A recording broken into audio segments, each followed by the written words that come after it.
नमस्कार मित्रों, मैं प्रोफेसर सीपी भसीन एक नए वीडियो के साथ आपके सम्मुख हाजिर हूं। फ्रेंड्स, कई बार कुछ प्रश्न अपने विषय से संबंधित नहीं होते, लेकिन फिर भी वो चिंतन का विषय बन जाते हैं।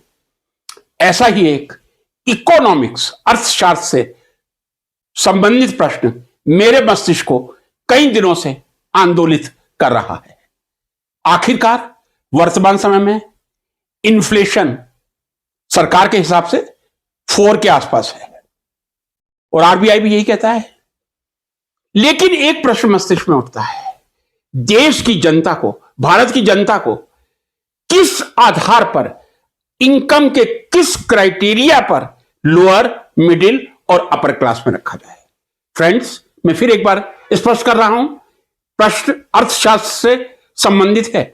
हो सकता है अर्थशास्त्र में इसका उत्तर भी हो, लेकिन मैं अनभिज्ञ हूं, समझ नहीं पाता। यदि मुझसे एक प्रश्न किया जाए, एक देश का नागरिक होने के नाते, लोअर क्लास, मिडिल क्लास और अपर क्लास, इन तीनों से आपका क्या अभिप्राय है? मित्रों, मेरी जो धारणा है वो आपके सामने रख रहा हूं, इस आशा के साथ मेरे इस संशय के निवारण में आपके कमेंट्स जरूर मेरे ज्ञान को लाभान्वित करेंगे, मुझे लाभान्वित करेंगे। लोअर कैटेगरी यदि मुझसे पूछा जाए, मैं मान के चलूंगा 30,000 तक जो महीने का कमाता है उसे लोअर कैटेगरी या निम्न वर्ग में ही रखा जाएगा। आज के जमाने में 30,000 कोई बहुत बड़ी राशि नहीं है, तो लोअर वर्ग का मतलब जो महीने के 30,000 या साल के कह दूं लगभग 3,60,000 कमाता है। वैसे आयुष्मान कार्ड 2.5 लाख पे बनता है, यह बात भी सही है, क्योंकि मैंने एक वीडियो अपलोड किया था। आयुष्मान कार्ड 2.5 लाख पे बनता है, लेकिन मेरे हिसाब से 30,000 महीने का जो कमा रहा है उसे मिडिल क्लास नहीं कहा जाता। 30,000 तक जो कमा रहा है वो लोअर क्लास है। 30,000 से लेकर, थोड़ा मैं देखने की आपसे क्षमा मांगूंगा, 75,000 तक जो महीने के कमा रहा है, महीने के 30,000 से 75,000 जो भी कमाएगा, उसके पास अपना स्वयं का मकान होगा, रहने के लिए ठीक ठाक घर होगा, अच्छे वस्त्र पहन सकता है, अपने बच्चों का अच्छा लालन पोषण कर सकता है, उसको मैं लोअर मिडिल क्लास की कैटेगरी में रखूंगा। यानी 30,000 से 75,000 तक जो मासिक कमा रहा है वो लोअर मिडिल क्लास में आएगा। यदि अपर मिडिल क्लास की बात की जाए, 75,000 महीने से 3 लाख महीने तक जो भी कमाता है, 75,000 टू 3 लाख पर मंथ, वो अपर मिडिल क्लास की कैटेगरी में आएगा। अब अपर मिडिल क्लास से भी ऊपर 2 कैटेगरी आती हैं, रिच अपर ब्रैकेट और रिच लोअर ब्रैकेट।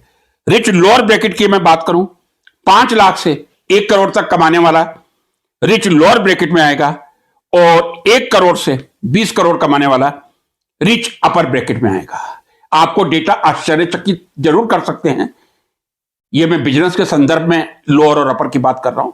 बाकी सर्विस क्लास तो लगभग अपर मिडिल में आके सिमट जाता है, और पेंशनर्स जो हाईएस्ट पोस्ट से रिटायर होते हैं, चाहे चीफ सेक्रेटरी हो, उनसे ऊपर के थोड़े कैबिनेट सेक्रेटरी हो, या किसी यूनिवर्सिटी का सीनियर मोस्ट प्रोफेसर हो, वो लगभग 1,25,000 तक ही पेंशन ले रहा है। इससे ज्यादा मैं समझता हूं कोई नहीं ले रहा होगा।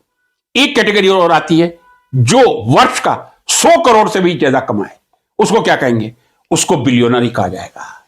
ऐसे भी अनेक नागरिक हैं जो शायद साल के 100 करोड़ से ज्यादा कमा रहे हो। ये एक क्लासिफिकेशन है।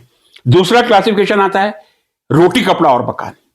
लोअर कैटेगरी या निम्न वर्ग, उसको कहा जा सकता है अपना घर का मकान नहीं है, जैसे जैसे किराए के मकान में गुजारा कर रहा है, मजबूरी में जो वस्त्र मिल जाए पहन रहा है, और चलाने के लिए साइकिल, या आजकल चूंकि हर किसी के पास मोटरसाइकिल मिल जाएगी, मैं लोअर कैटेगरी में उनको रखूंगा। बाइक है, लेकिन घर का मकान लोअर कैटेगरी का नहीं हो सकता, क्योंकि लोअर कैटेगरी की मैंने इनकम बता दी 30,000 रुपए से ज्यादा नहीं होती है। अब आते हैं लोअर मिडिल क्लास, जिसके पास घर का मकान है, पहनने के लिए अच्छे कपड़े हैं, अच्छी तरह बच्चों का पालन पोषण कर रहा है, और एक कार है, छोटी car, up to 7 lakh rupees, not more than 7 lakh. Lower middle class. Upper middle class मैंने कहा 75,000 से जो 3 लाख रुपए महीने के कमाता है, बहुत अच्छी जिंदगी जी सकता है, मुझे कहने में संकोच नहीं, 75,000 महीने से 3 लाख वाला एक अच्छी गाड़ी मेंटेन कर सकता है। मैं समझता हूं 20-25 लाख तक की तो गाड़ी मेंटेन कर सकता है, लोन लेकर अच्छी जिंदगी गुजार सकता है। और जो उसके ऊपर की कैटेगरी है, अपर रिच क्लास या लोअर रिच क्लास, उनके लिए कोई सीमा ही नहीं है, वो जो चाहे कर सकते हैं। और बिलियनर्स के लिए तो कुछ कहना मेरे लिए उपयुक्त नहीं होगा। होना यह चाहिए मित्रों, इनकम टैक्स विभाग, आजकल हर चीज डिजिटल है। इनकम टैक्स रिटर्न भरते हैं, वैसे लगभग 1 हफ्ते के अंदर आ जाता है। यदि आपने 10-11 लाख का इनकम टैक्स का रिटर्न भरा है और उसमें गलती से आपने 100 रुपए या 200 रुपए ब्याज के कम भर दिए, तो रिटर्न आने में 2-3 महीने लग जाते हैं। यह मैं बता रहा हूं आपको, हकीकत बता रहा हूं। लेकिन यदि इनकम टैक्स की वेबसाइट कंप्यूटर के मदद से देश के हर एम्प्लॉय और देश के हर व्यापारी जो इनकम टैक्स रिटर्न फाइल कर रहे हैं, उनका ब्यौरा वेबसाइट पर प्रस्तुत कर दें, तो मैं समझता हूं हमारे देश में ये जो मैंने वर्गीकरण करने का एक प्रयास किया है, उस वर्गीकरण को करने में बहुत आसानी होगी यदि इनकम टैक्स रिटर्न हमारा क्राइटेरिया होगा। आप कितना रिटर्न भरते हैं वो सीधा रिफ्लेक्ट करेगा आपकी आमदनी को। सर्विस क्लास को कहीं कोई अंतर पड़ने वाला नहीं है, लेकिन बिजनेस क्लास अभी भी क्या पूरी तरह, पूरी निष्ठा से, ईमानदारी से इनकम टैक्स दे रहा है? यदि बिजनेसमैन पूरी निष्ठा और ईमानदारी से इनकम टैक्स दे रहा है, मैं उनको नमन करता हूं। यदि नहीं दे रहा है तो शायद वेबसाइट पर उनके द्वारा कितना रिटर्न भरा जाता है, यह देश में एक पारदर्शिता लाएगा और देश के हर नागरिक को, प्रजातंत्र के हर नागरिक को यह जानने का अधिकार है कि देश का कौन सा व्यक्ति कितना इनकम टैक्स दे रहा है। यदि पेंशनर्स को भी 20% के ब्रैकेट में इनकम टैक्स देना होगा, तो उस पेंशनर को यह भी जानने का अधिकार है कि कौन बिजनेसमैन कितना कमा रहा है। यह मैंने किसी के दिल को ठेस पहुंचाने के लिए वीडियो नहीं बनाया, एक पारदर्शिता लाने के लिए। इस आशय के साथ हमारे मंत्री जी हमेशा पूर्णतः ईमानदारी की बात करते हैं, पारदर्शिता की बात करते हैं। आयकर विभाग का यह कदम हमारे देश के लिए पारदर्शी होगा और मेरे जैसे जिज्ञासु लोगों के लिए मेरी जिज्ञासा को शांत करेगा। इसी के साथ आपको नमन करता हूं। नमस्कार।